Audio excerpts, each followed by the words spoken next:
શું તમારા પગારમાંથી પણ પીએફ દર મહિને કપાય છે અને હવે તમારી પણ ઈચ્છા છે કે આ પીએફ તમે ઉપાડી લો?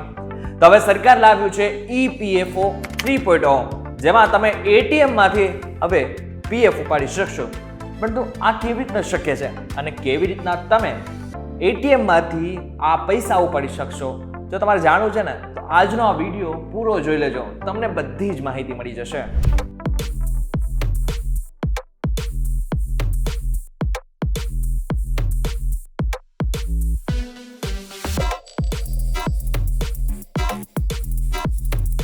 વેલકમ બેક ફોક્સ, VTVGujarati.com પર તમારું સ્વાગત છે. તમે જોઈ રહ્યા છો ડેલી ડોઝ અને હું છું કરણ ચડોતરા. કેન્દ્ર સરકારે EPFO એટલે કે એમ્પ્લોય પ્રોવિડન્ટ ફંડ ઓર્ગેનાઇઝેશનમાં ધડકમ ફેરફાર કરવાનો નિર્ણય કર્યો છે અને EPFO 3.0 પણ આગળના સમયમાં કામ કરવાનું શરૂ કરે છે, એટલે કે લોન્ચ થઈ જશે. હવે મજાની વાત એ છે કે EPFO 3.0 જે છે એમાં એક સુવિધા મળવાની છે. સુવિધા છે ATM માંથી પૈસા ઉપાડવાની.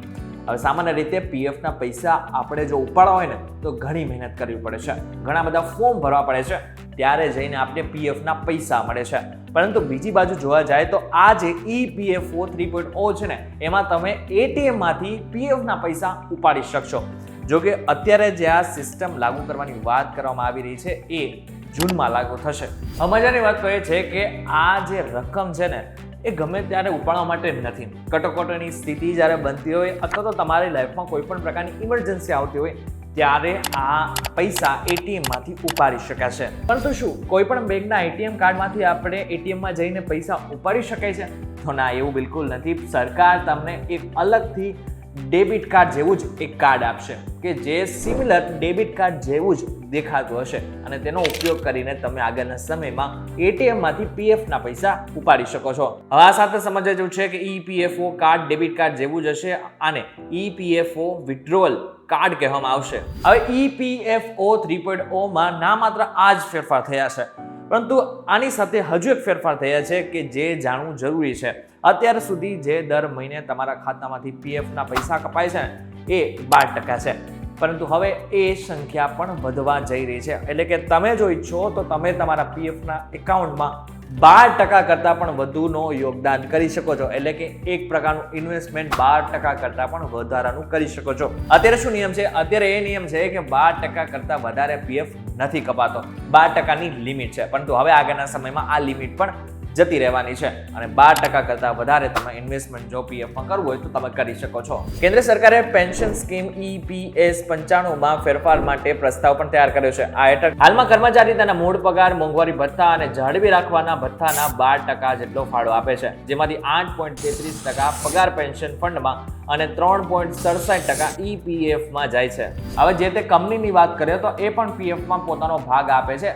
એમ્પ્લોય ટુ એમ્પ્લોય અલગ અલગ હોય છે, પરંતુ એમને આમાં કોઈ પણ પ્રકારનો વધારો નથી મળ્યો. એટલે કે એમના જે નિયમો છે એમાં કોઈ પણ પ્રકારના ચેન્જીસ નથી આવ્યા.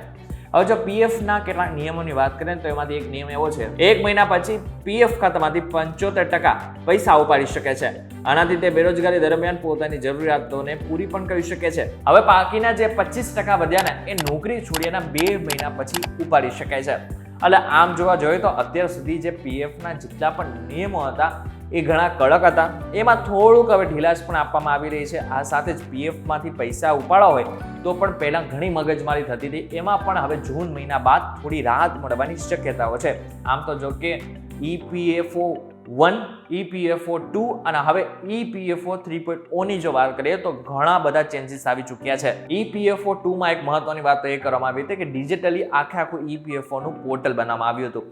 હવે નવું થઈ રહ્યું છે EPFO 3.0 માં કે એમાં હવે આગળના સમયમાં તમારે પૈસા ઉપાડવા હોય એ પણ પાછા પીએફના તો તમે આરામથી એ પૈસા પણ ઉપાડી શકશો. ફરી એકવાર કહું છું કે આ જે પૈસા ઉપાડશે એ ક્યારે ઉપાડવાના છે? તો જ્યારે તમારા જીવનમાં કોઈ પણ પ્રકારની એવી ઇમરજન્સી આવી જાય છે કે જ્યાં તમારી પાસે બીજો કોઈ ઓપ્શન નથી વધતો, ત્યારે જ તમે આ પૈસા ઉપાડી શકશો. હવે વિડીયો પસંદ આવ્યો છે તો વિડીયોને મેક્સિમમ લોકો સુધી પહોંચાડી દેજો. વિડીયો વધારે પસંદ આવ્યો તો લાઈક અને શેર જરૂરથી કરજો. તો આવા જ ઇન્ફોર્મેટિવ વિડીયોઝ માટે VTVGujarati.com ની અમારી ચેનલને પણ સબસ્ક્રાઇબ કરી નાખજો.